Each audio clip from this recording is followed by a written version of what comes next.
आज नोनू मोनू बाबा के साथ जंगल में पार्टी करने जाने वाले हैं, लेकिन उन्हें ये नहीं पता कि उनके साथ आज एक बहुत बड़ी दुर्घटना होने वाली है। नोनू, तुमने सारा खाना पैक कर लिया है ना? हाँ मोनू, मैंने सारा खाना पैक कर लिया है। अभी बस थोड़ी देर में बाबा यहाँ पहुँच जाएंगे, उसके बाद हम लोग यहाँ से जंगल में पार्टी करने जाएंगे। ये नोनू मोनू अपने घर के बाहर बाबा के आने का इंतजार कर रहे थे, लेकिन तभी नोनू मोनू से मिलने उनके घर रॉड आ जाता है। अरे नोनू मोनू, तुम लोग कहाँ जा रहे हो? अरे रॉड, हम लोग बाबा के साथ पार्टी करने जंगल में जा रहे हैं। नोनू मोनू, मैं भी तुम्हारे साथ जंगल में पार्टी करने जाऊंगा। ठीक है रॉड, आ जाओ, यहाँ खड़े हो जाओ, बाबा बस थोड़ी देर में आ रहे हैं। अब नोनू मोनू और रॉड घर के बाहर खड़े होकर बाबा के आने का इंतजार कर रहे थे। थोड़ी देर बाद बाबा अपने हेलीकॉप्टर से नोनू मोनू के घर पे पहुंचते हैं। बाबा हेलीकॉप्टर से उतरते हैं और नोनू मोनू के पास आते हैं। बाबा ने नोनू मोनू के साथ रॉड को भी देखा और कहा, अरे नोनू मोनू, हमारे साथ रॉड भी पार्टी करने चल रहा है क्या? हाँ बाबा, हमारे साथ रॉड भी चलेगा। ठीक है, चलो जल्दी से सब लोग हेलीकॉप्टर में बैठ जाओ।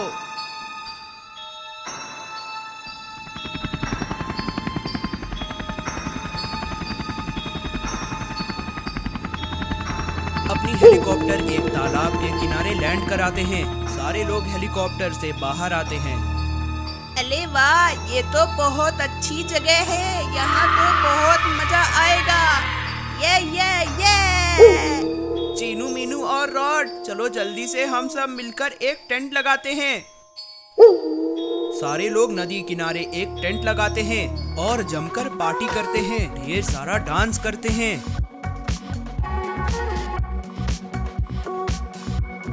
बहुत सारा खाना खाते हैं और आखिरकार सारे लोग थककर बैठ जाते हैं। बाबा सबसे कहते हैं, चीनू मीनू और रॉड, चलो हमें टेंट के अंदर जाना होगा, वरना अगर कोई जंगली जानवर यहाँ आ गया तो वो हमें छोड़ेगा नहीं। हाँ बाबा, ठीक कह रहे हैं, चलो सब टेंट के अंदर चलते हैं। सारे लोग टेंट के अंदर आ जाते हैं। अंदर आकर सारे लोग सो जाते हैं। तभी अचानक से एक आवाज आती है,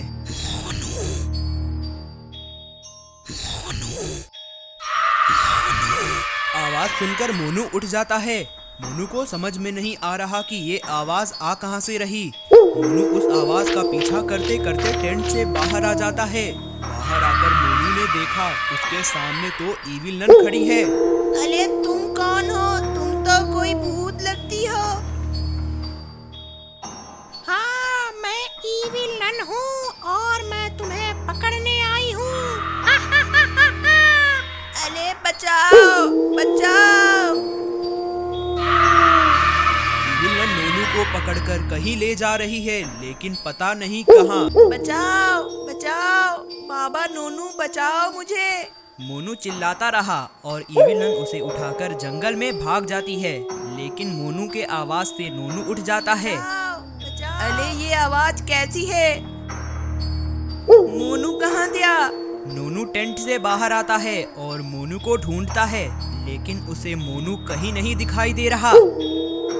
लगता है मोनू दंगल में खो गया है। मुझे बाबा और रॉड को उठाना पड़ेगा ताकि हम लोग मिलके मोनू को ढूंढ पाए। बाबा और रॉड जल्दी उठो, मोनू कहीं खो गया है। नोनू को सुनकर बाबा और रॉड उठते हैं और बाबा नोनू से कहते हैं, नोनू मोनू कहाँ गया? बाबा मुझे नहीं पता, मोनू कहाँ गया? थोड़ी देर पहले उसके बचाओ बचाओ की आवाज आ रही थी। बाबा मुझे लगता है मोनू को कोई जंगली जानवर उठा ले गया। नोनू और रॉड, मुझे भी लगता है मोनू को कोई जंगली जानवर उठा ले गया है। चलो हमें उसे जंगल में जाकर ढूंढना चाहिए। इतना कहकर नोनू, बाबा और रॉड जंगल में जाने लगते हैं। बाबा मुझे बहुत डर लग रहा है। नोनू डरो नहीं, अगर तुम्हें कुछ भी होता है तो मैं तुम्हें बचा लूंगा। अभी ये लोग आगे बढ़ ही रहे थे, तभी रॉड को कोई चीज दिखती है। बाबा वो देखिए। अरे बाप रे, ये क्या है? हमारे सामने तो दो मॉन्स्टर्स खड़े हैं। बाबा और रॉड, यहाँ से चले जाओ वरना मार दिए जाओगे। और उस छोटे बच्चे को हमें सौंप दो, हम उसकी बलि देंगे। अरे बाबा, ये तो मेरी बलि दे देंगे। नूनू, तुम चिंता मत करो, मैं तुम्हें बचा लूंगा। मैं अभी इन दोनों को सबक सिखाता हूँ। सुनो दो मॉन्स्टरों, अगर तुम्हें तुम्हारी जान प्यारी है तो यहाँ से भाग जाओ, वरना मैं तुम्हें इतना धोऊंगा कि तुम कहीं मुंह दिखाने लायक नहीं रहोगे। हम यहाँ से कहीं नहीं जा रहे। रुक जाओ, मैं तुम्हें सबक सिखाता हूँ। ये लो, ये तुम भी लो। ये बाबा ने तो सबको मार दिया। देखा नोनू, मैंने इन्हें कैसे एक ही बार में मार दिया। अब चलो मोनू को ढूंढने चलते हैं। दोनों मॉन्स्टरों को मारकर सारे लोग जंगल के और भी अंदर जाने लगते हैं, लेकिन इन्हें नहीं पता कि इन्हें कोई देख रहा है और ये इविलन है। अब ये लोग इस जंगल में आ गए हैं तो मैं इन्हें छोड़ूंगी नहीं। इविलन उड़कर उनका पीछा करने लगती है। ये लोग जंगल के और भी अंदर जा रहे थे, तभी अचानक से इनके सामने इविलन कूद पड़ती है। इविलन के हाथ में एक चाकू है और लगता है इविलन इसी चाकू का इस्तेमाल कर किसी को मारने वाली है। बाबा, तुम यहाँ से बचकर नहीं जा पाओगे, अब तुम मेरे चंगुल में आ चुके हो।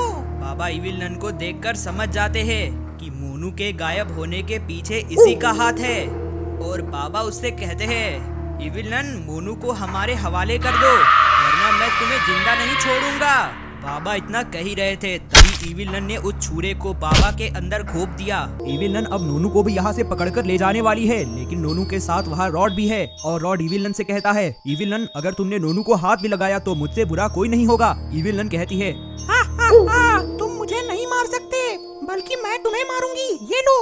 और इतना कहकर इविलन रॉड को भी मार देती है, और रॉड भी जमीन पे गिरकर बेहोश हो जाता है। और अब बाबा और रॉड बेहोश हो चुके हैं, और फिर इविलन नोनू को पकड़ लेती है और उड़कर वहाँ से कहीं जाने लगती है। बाबा बचाओ, बचाओ, रॉड और बाबा बचाओ। नोनू चिल्लाता रहा, लेकिन इविलन ने इन दोनों को मार दिया है, और अब नोनू की मदद करने के लिए यहाँ कोई नहीं है। इविलन नोनू को लेकर अपने घर आती है। यहाँ तो पिंजड़े में मोनू भी बंद है। इविलन नोनू को लेकर जमीन पे उतरती है, और मोनू की नजर नोनू पे जाती है, और मोनू कहता है, अरे नोनू, तुम भी पकड़े गए, अब हमारा क्या होगा? इविलन नोनू को भी मोनू के साथ उसी पिंजरे में डाल देती है और उनकी बलि देने का इंतजार करने लगती है। इधर रॉड और बाबा जमीन पे पड़े हुए हैं। रॉड को बहुत गहरी चोट आई है, लेकिन इविलन ने बाबा को बहुत जोर से नहीं मारा, इसलिए बाबा अचानक से होश में आ जाते हैं। होश में आते ही बाबा रॉड को जख्मी हालत में देखते हैं। बाबा को दिखता है रॉड की हालत तो गंभीर है, और बाबा अपनी जादुई शक्तियों से रॉड को सही कर देते हैं। थोड़ी देर बाद रॉड भी होश में आ जाता है, और बाबा रॉड से पूछते हैं, रॉड, इविलन नोनू को कहाँ ले गई? रॉड बाबा से कहता है, बाबा मुझे कुछ नहीं पता, इविलन ने मुझे मार दिया था और मैं बेहोश हो गया था। बाबा को अब समझ में नहीं आ रहा कि वो अब क्या करे। तभी बाबा अपनी जादुई शक्तियों से वहाँ अपने जिगरी दोस्त बादल को बुला देते हैं। बादल वहाँ पहुँच जाता है। बाबा बादल से कहते हैं, हम लोग बहुत बड़ी मुसीबत में हैं, हमारी मदद करो। बादल कहता है, बाबा मैं आपकी मदद करूंगा। बाबा बादल से कहते हैं, हमें उस जगह पे ले चलो जहाँ इविलन नोनू मोनू को ले गई है। और इतना कहकर बाबा और रॉड बादल के ऊपर बैठ जाते हैं, और बादल उड़ता है और उनको लेकर उसी तरफ जाने लगता है जिधर इविलन का घर है, और इविलन ने नोनू मोनू को कैद कर रखा है। थोड़ी देर बाद ये लोग इविलन के घर पे पहुंच जाते हैं, और बाबा ने देखा कि नोनू और मोनू तो पिंजरे में बंद है और कुर्सी पे इविलन बैठी हुई है। बाबा रॉड से कहते हैं, तुम यहीं रुको, मैं नीचे से नोनू और मोनू को इविलन के चंगुल से छुड़ा कर लाता हूँ। और इतना कहकर बाबा बादल से नीचे कूद जाते हैं। बाबा इविलन के सामने आते हैं और इविलन से कहते हैं, इविलन अब तुम्हारा आखिरी समय आ गया है। और फिर बाबा एक्सट्रीम मोड में आ जाते हैं। बाबा अपनी जादुई शक्तियों से अपनी जादुई छड़ी को बुलाते हैं, और उसी जादुई छड़ी से इविलन के ऊपर हमला कर देते हैं, जिससे इविलन बहुत दूर जा गिरती है। बाबा नोनू मोनू को पिंजरे से छुड़ाते हैं और उन्हें पकड़कर उड़ते हैं और बादल के ऊपर लाकर रखते हैं, और फिर बाबा भी बादल पे बैठ जाते हैं। बाबा का अब एक्सट्रीम मोड बंद हो चुका है, और अब बाबा ने नोनू मोनू को इविलन के चंगुल से छुड़ा लिया है, और अब ये लोग घर जा रहे हैं। दोस्तों, कैसी लगी आपको ये स्टोरी? अगर आपको ये स्टोरी पसंद आई तो इस वीडियो को लाइक करें, साथ ही साथ चैनल को सब्सक्राइब करके नोटिफिकेशन आइकन को ऑल पे सेट कर दें।